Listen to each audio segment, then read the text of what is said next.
falando do liquidificador, pode tirar. Venha bater o nosso aí.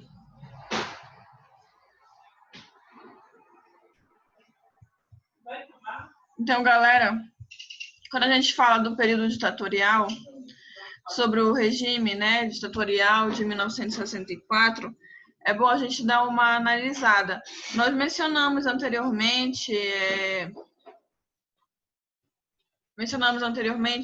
que nós passamos lá pela Constituição de 46, anteriormente 34. Nós vimos que nós perpassamos, né, por grandes períodos assim que alteraram nossa legislação, que deram uma influência muito grande. Nós tínhamos em 34 um período onde a gente ainda tinha uma questão mais democrática. Em seguida, 37, a gente já veio, desde 34 já, sobre ao ver do varguismo. Em 37, a gente já está com essa Constituição, onde a gente já tem o poder nas mãos do chefe supremo do Executivo, né? Então, a gente já teve aí pena de morte, por exemplo, supressão da liberdade partidária, liberdade de imprensa. A gente teve muitas alterações de forma negativas em 37. Posteriormente, em 46, que foi o nosso último slide, nós vimos mudanças substanciais com relação a essas características democráticas.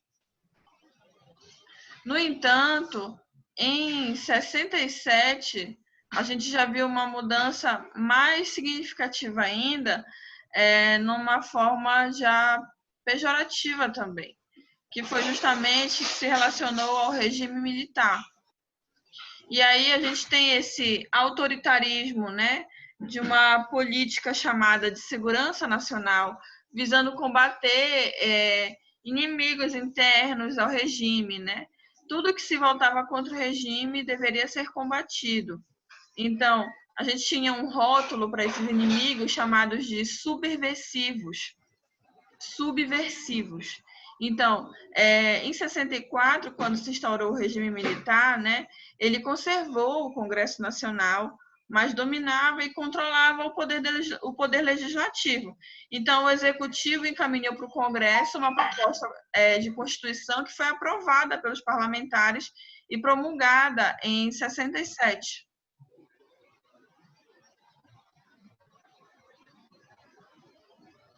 Pois bem, então, aqui a gente fala, né, que esse período realmente é um período muito rico aqui um período rico no sentido de acontecimentos, né, que foi uma época uma época muito marcante, né, onde foram ali definidos rumos importantíssimos que o Brasil tomaria, né. Aí aqui, por exemplo, a Assembleia Nacional Constituinte teve sua atividade limitada ao período inserido, né? Do dia 1º de fevereiro de 87 até 5 de 88, de outubro de 88. A gente já fala aqui da nossa Constituição, que a gente falará posteriormente ao período democrático. Quando a gente fala do caráter histórico do direito, aqui nesse contexto, a gente teve muitas decisões assim importantes para os rumos do Brasil. A gente teve aqui destruição, né, de ordem constitucional. A gente teve atos institucionais que foram formulados para que justamente centralizasse esse poderio nas mãos, né, dos militares. Então, a gente teve aqui atos complementares com proibição de atividade legislativa, fechamento do Congresso Nacional. A gente teve uma série de decisões reiteradas com relação a decisões autocráticas. Então, era um autoritarismo muito grande. E o livre-arbítrio, por exemplo, foi para o beleléu. A questão do direito de publicidade foi mexido, Tanto é que se você perguntar, pode perguntar à tua mãe, tua avó, o que acontecia, né? Tudo que tinha que ter autoridade competente que validasse os atos, enfim, novelas, músicas. Então, a gente tinha uma resistência muito grande a esse regime. A gente teve manifestações, né, de partidos políticos na clandestinidade. A gente tinha esses chamados subversivos, né, consequentemente num número muito grande, justamente, que se manifestaram contra. Então, eles viviam no mundo da clandestinidade. Então, a gente teve essa nova Constituição e a gente teve, consequentemente, uma eclosão de reivindicações e greves, né, em parques industriais. Então, esses centros urbanos, eles realmente foram palcos de manifestações contra esse regime militar. Os trabalhos da Assembleia Nacional, até a promulgação dessa carta, a gente teve essa convocação iniciada em 85, né, que foi um ponto importante com a atitude aqui desse regime no papel da Assembleia Constituinte. A gente teve a construção de uma nova ordem constitucional, então a gente teve inclusão de direitos, que é a marca do constitucionalismo contemporâneo. Mas essa inclusão de direitos era sempre o quê? Fazendo de uma forma que a legalidade suprisse a ilegalidade. Era uma forma de deixar legal todos os atos ilegais do regime militar. A gente teve o regime militar controlando os votos no Congresso, né, nas assembleias estaduais. A gente tinha um partido oficial, a Arena, que foi eleito, onde foi eleito, né, um candidato de oposição. Aí, aqui a gente até fala de Ulisses Guimarães, no momento em que teve sua anticandidatura. Por quê? Por que anticandidatura? Porque tudo nos fazia ver e crer que, de fato, ele era minoria. Era como se fosse uma pedra e o vidro. Então, a gente tinha aqui uma minoria subversiva, no sentido de dar cara a tapa aqui no mundo político, né? Aqui, representante do MDB. Então, esse partido de oposição, ele foi permitido. Foi permitido esse único partido de oposição, né? Melhor dizendo. Só um momento, gente. Ligou? Rapidinho.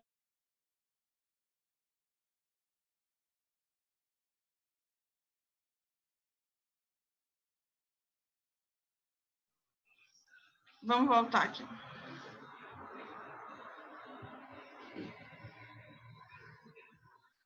Daí a gente falar de anticandidatura, justamente por ele ser uma minoria, era praticamente impossível, né, ele ter o poder nesse momento.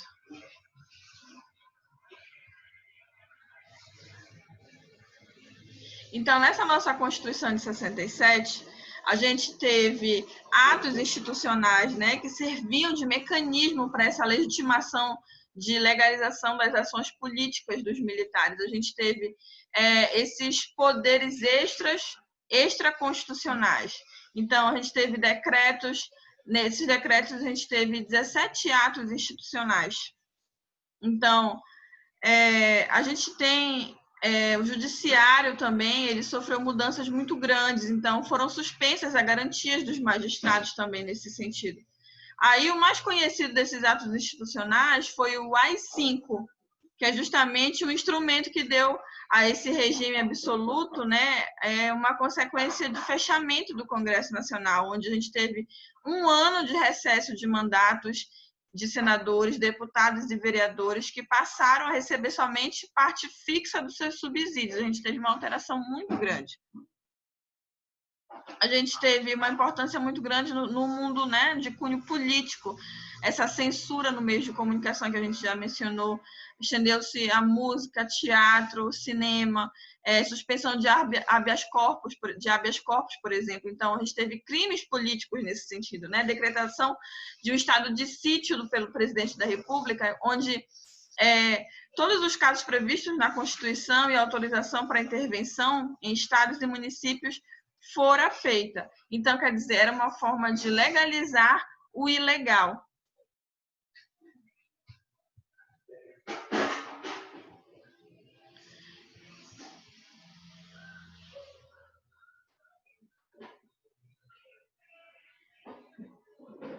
Então, a gente teve essa inspiração, né, autoritária otorgada pela junta militar. A gente teve esse regime realmente marcado por essa rejeição ao sistema democrático. Como eu já mencionei, a gente teve os atos institucionais, né, atos complementares que eram editados mediante simples manifestação de vontade dos chefes militares. Não sofria nenhum processo de apreciação ou deliberação do Congresso Nacional e continham, em sua grande maioria, cláusulas que imunizavam o controle judicial. Olha só, cláusulas que imunizavam o controle judicial.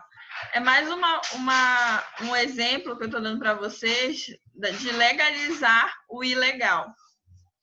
Essa é a grande questão aqui nesse regime, onde fica bem explicitado isso, né? Aí aqui, o AI1 ele teve o seu preâmbulo regido por Francisco Campos. A gente até mencionou que foi o mesmo cara da Constituição de 37, que foi uma Constituição também autoritária, né? Então, já tinha até a ver com ele aqui com relação à manifestação histórica, né, desse jurista, com relação a esses regimes autoritários. Na aula passada nós mencionamos isso, na nossa aula passada de HD, no caso. Uma das características desse regime militar brasileiro foi justamente a elaboração de normas jurídicas que sustentassem essas medidas, né, de arbítrio. Então, ela tinha que sustentar, todas as medidas tomadas tinham que sustentar essa ilegalidade.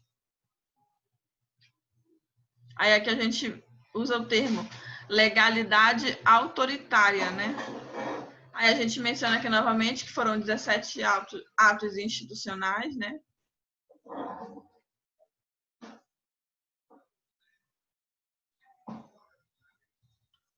Então, uma narrativa, gente, quando eu falo dessa proclamação desses AIs, a gente tem normas editadas sem limitação de normatividade anterior.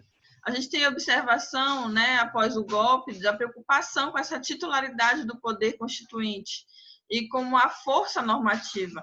Então, a gente acaba que tem uma revolução emanada, né? A narrativa só prossegue nesse sentido de tentativas de mudança, né? As manifestações contra esse regime eram muito grandes.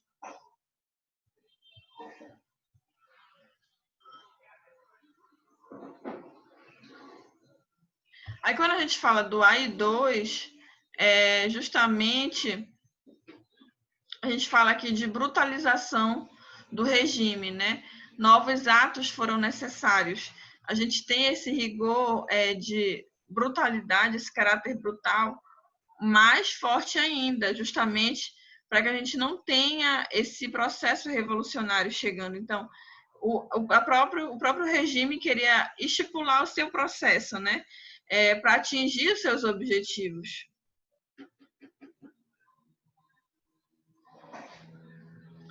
Aí aqui nós mencionamos o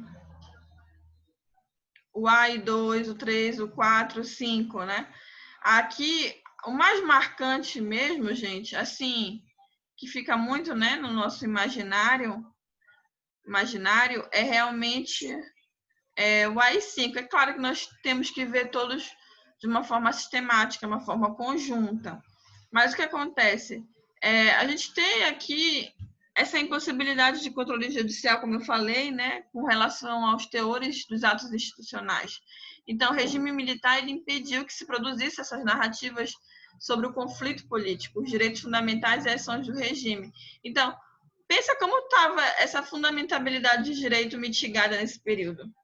Com relação a esses atos institucionais, a gente tem aqui alterações que realmente desfavorecem totalmente os direitos inerentes à natureza do homem.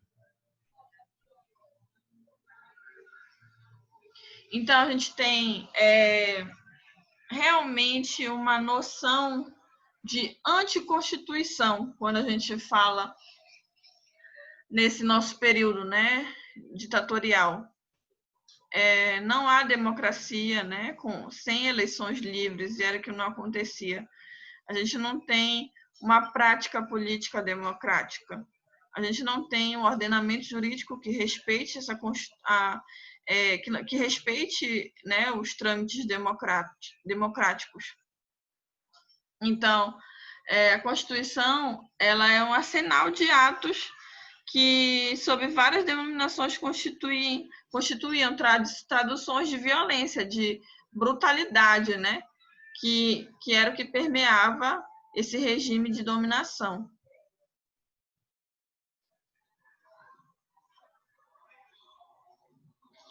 Então, nós tivemos focos aqui de manifestações. A gente teve aqui no Parque Industrial, né, no ABC Paulista. A gente teve em 76, a partir de 76, com o maior fluxo, né? Entre 78 e 80, essas novas práticas sindicais começaram a ganhar força. A gente começou a desafiar, de fato, né, o regime ditatorial de uma forma mais intensificada.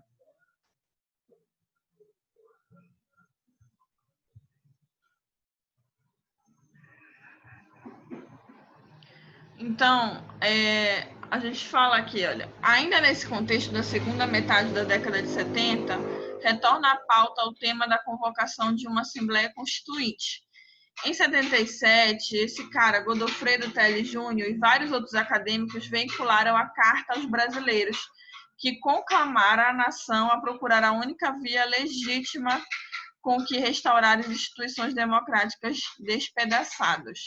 Era de fato aqui o anseio para uma convocação de uma Assembleia, né, Nacional Constituinte.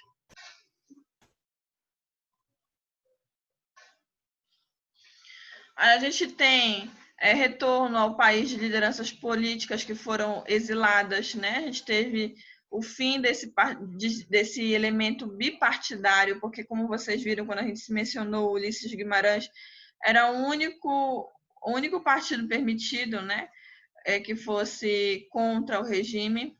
Então, a gente parou de ter esse critério bipartidarista. A gente passa a ter o retorno dos exilados. A gente tem esse modelo, né, que prioriza um esquecimento, né? Mas a gente teve outros regimes também, né, emanados da América Latina que deram força, né? O Brasil não passou por isso sozinho. A gente teve essa perspectiva da anistia ampla, geral e restrita. Foi imposta uma vedação. Não se podia ser apurada as responsabilidades, já que não podia ocorrer acontecimento das instituições do Judiciário e do MP para as investigações. Veja, a gente tem uma melhoria aqui paulatina, gradativa, mas a gente percebe sempre ainda que a presença do regime ditatorial no sentido de impedir, né, essas características democráticas.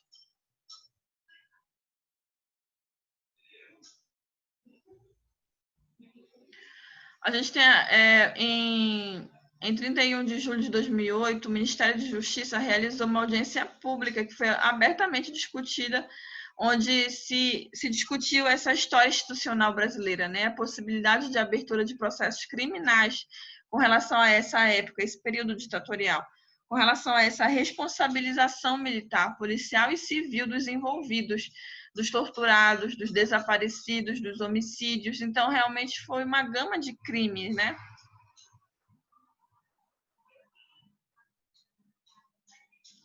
Aí é que a gente fala, né, da Corte Interamericana dos Direitos Humanos, que puniu, né, com relação a essa responsabilização desses que violaram gravemente os direitos humanos. Aí, hoje em dia, a gente já relaciona com a nossa realidade e vê a diferença, né, do que acontecia nessa época. Hoje em dia, a gente já pode tomar medidas com relação à responsabilização dessas pessoas, né, a responsabilização criminal. Aí é que a gente fala, né, de sempre ter esses esclarecimentos com relação a esses crimes, né, de brutalidade tamanha. A gente tem o objetivo de efetivar, né, esse direito à memória dessas pessoas, né, de dar uma resposta a essas famílias que tanto sofreram, né?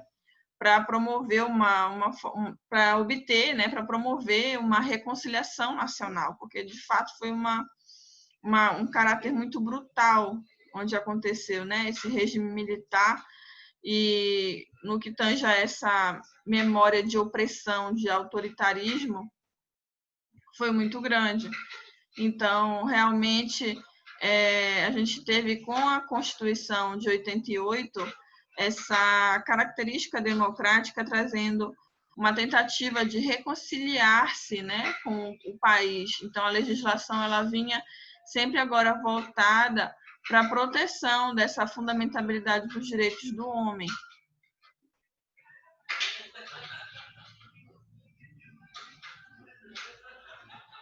Então, aqui a gente tem a Câmara dos Deputados, né, a partir dessa emenda constitucional. A gente tem um elemento do nosso presidencialismo agora, de fato, sendo voltado para essa democratização do país, né? A gente tem marcado uma expressão de participação desses partidos políticos muito grande aqui nesse momento, né? Desde essas manifestações nos parques industriais, enfim. Esse movimento de direta já foi um ponto crucial para que a gente tivesse essa democratização, né? Essa característica de Estado democrático de direito, enfim, estipulada.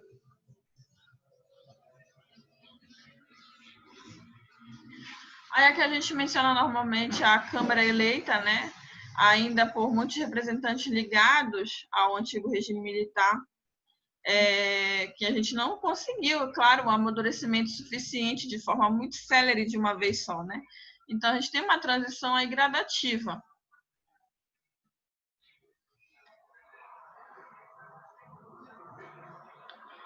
E assim a gente vai falando, né, de uma forma de grão em grão, né?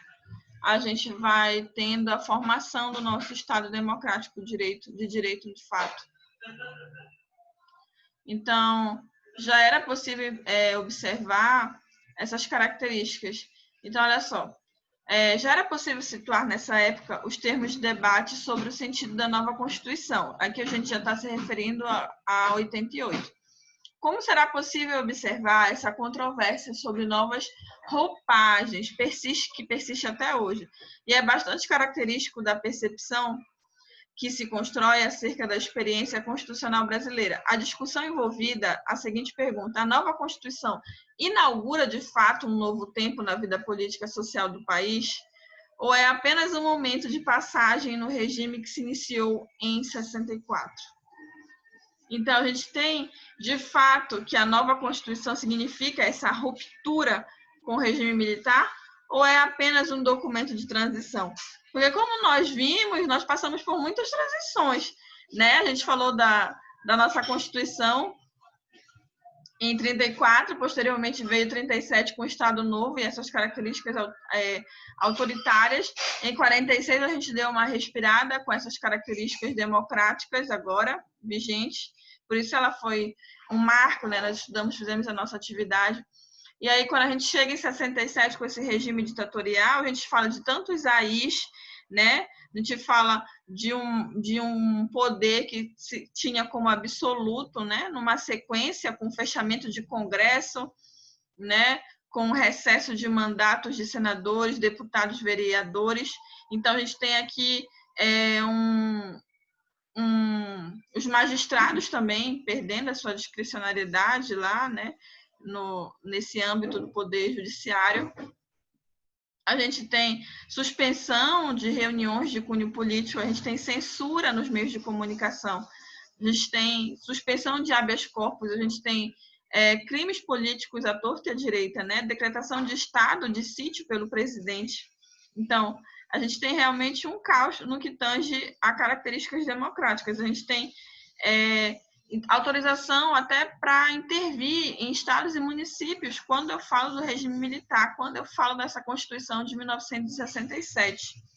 Então, a pergunta é justamente se a de 88 é só uma transição ou se ela veio, de fato, para ficar com essas características democráticas que valorizam a fundamentabilidade do direito do homem, né? Os direitos humanos, os direitos universais do homem.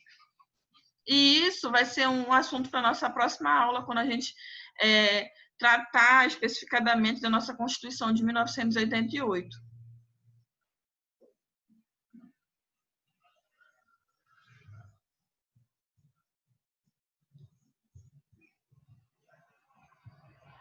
Gente,